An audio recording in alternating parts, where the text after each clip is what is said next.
Hey, Dan with 3D Auto Repair. Today we're looking at a 2004 Chevy Trailblazer.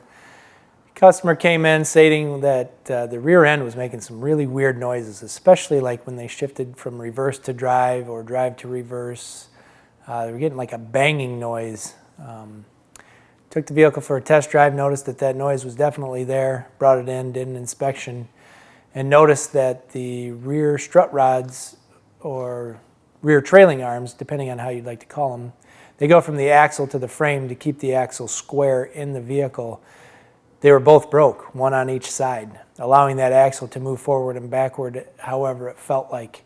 That's a serious safety issue and something that we needed to address immediately.